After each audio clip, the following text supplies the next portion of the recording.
Hello, good day, students. Now, let's check what we have done.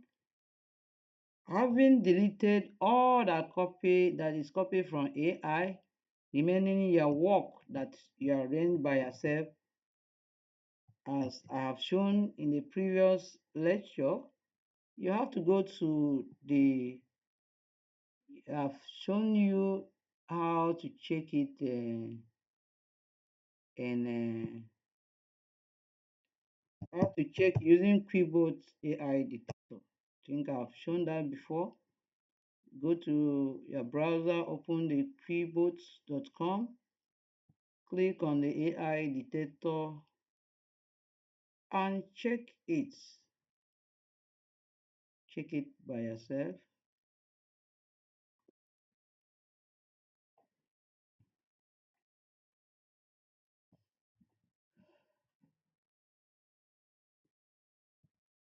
You press it here and check. You can see that it's zero AI. So you are good to go. So the next thing is to go to Google Scholar and start doing your research. Google Scholar.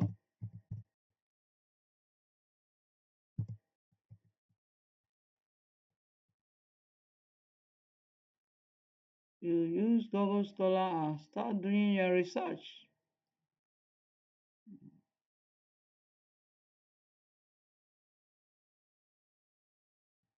Open your Google Scholar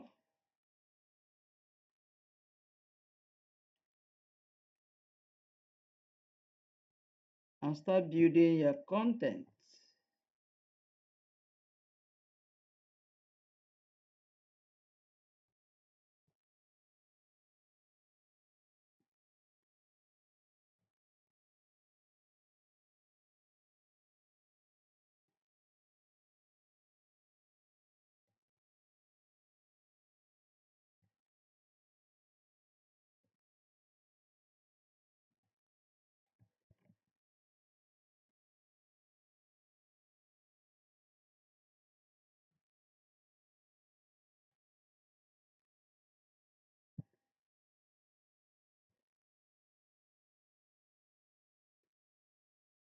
Yeah, you open your Google Scholar.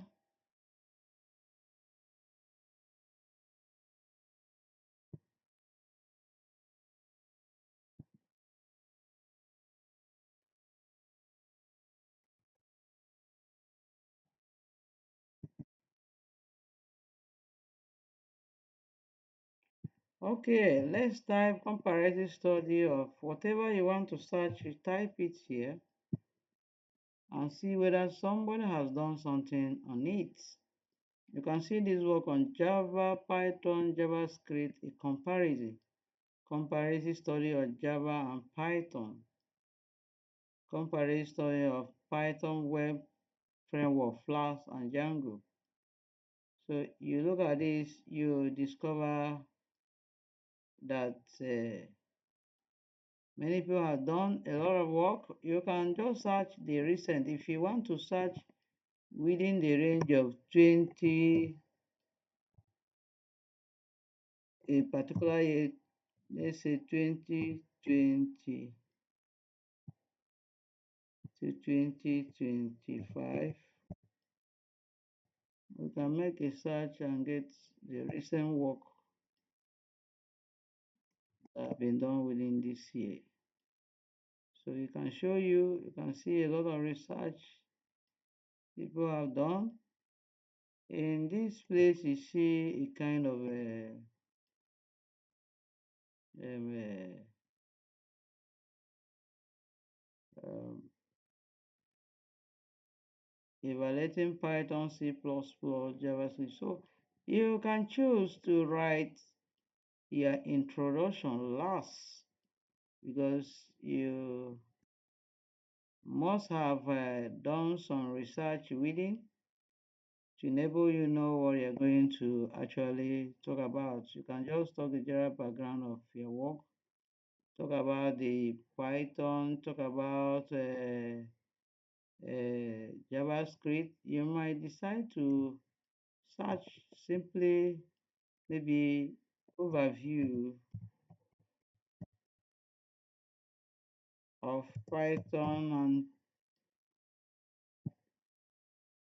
JavaScript. The importance of using um, uh, the importance of using Google Scholar is to get empirical paper, good work people have really written. You might choose to write about Python first, get some information, a review of Python libraries and IDEs for data science. So, and somebody wrote a book here about Python. So you might choose to get some information here of what people have written. You open it and look at what they have written, or you download the work. So you look at the introduction of how they write their introduction and learn from it to write your own introductory parts. So, but if you wish to use a, a ChatGPT to summarize things for you, you want to pick some information here, information over here, and the information here, and write a little introduction about this and join it to that of this. You can just pick this since you know you're using this work. You pick the reference here, then go to where you're studying your reference in your work and paste it there. You know you're going to use it. But at last, you have to arrange it in alphabetical order because you know that upper format is arranged in alphabetical order. So you pick all the work you are going to use. Maybe you have downloaded this thing, you want to pick information from what they have done. So it has already been arranged for you in upper formats. So you just have to copy it and drop it under your reference section. Under your reference section. Get. So I want to show you how you can use ChatGPT to automate things, but we don't encourage you to copy from there. So pick a reference.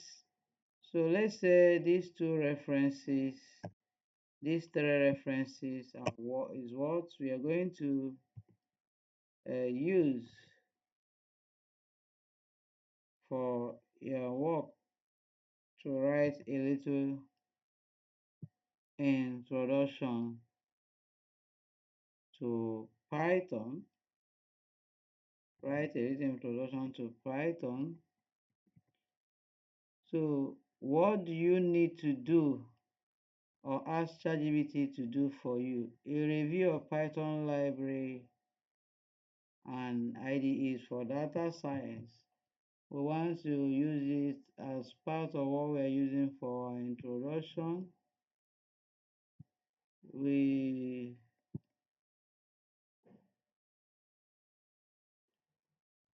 want to show you how you can ask OpenAI for help to automate things.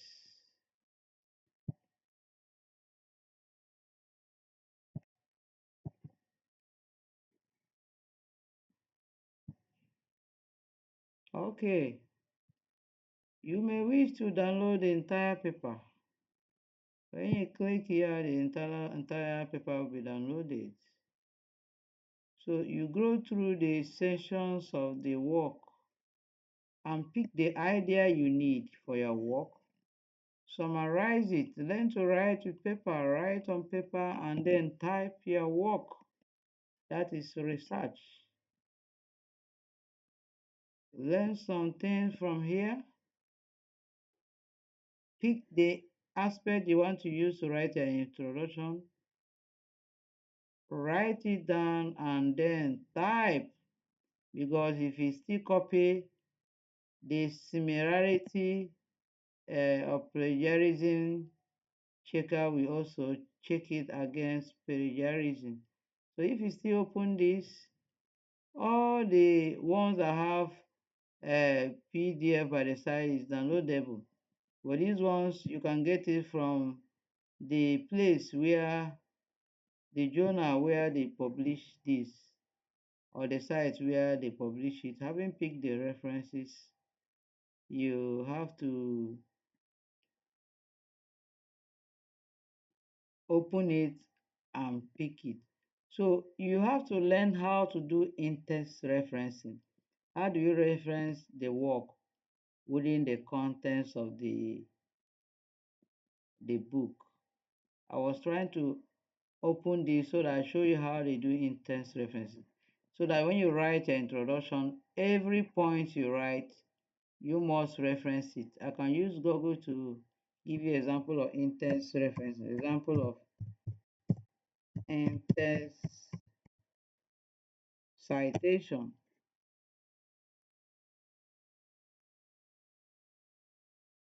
I hope you are seeing.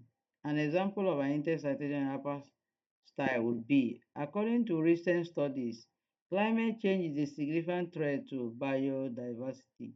Then this point you just mentioned, you put the author's surname, comma, then and the year. You get? So you now have to pick the full reference and put the reference page. So the Google Scholar has already made the in-text reference easier for you. When you click on sites, you pick, make the reference page. This information that will be in the reference page, you pick it. So assume you pick the content of this particular research as part of your work.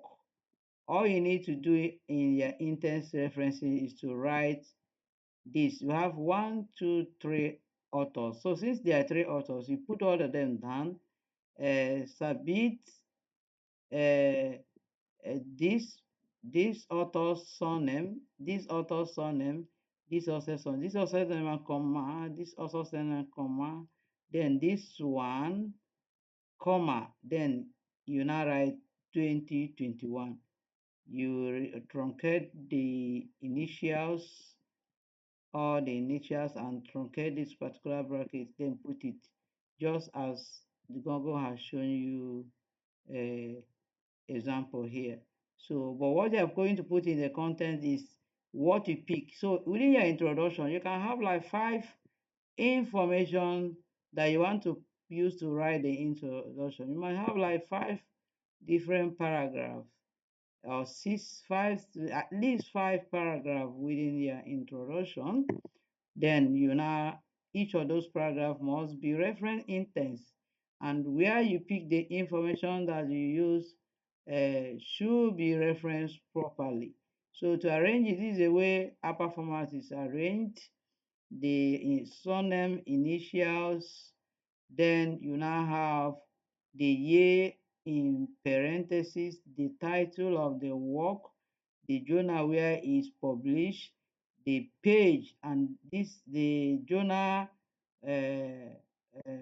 volume and the number, volume 9, number 11, or volume series 11. That is the page. So, but in order to avoid wrong in format, you pick it from Google Scholar. You concentrate on the information you get in Google Scholar.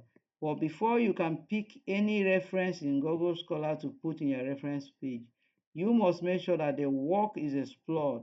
You have used the content of the work and have also done in-text referencing of the work before you can use it in reference page. Every reference in the reference page must be reference in-text within the content of your work.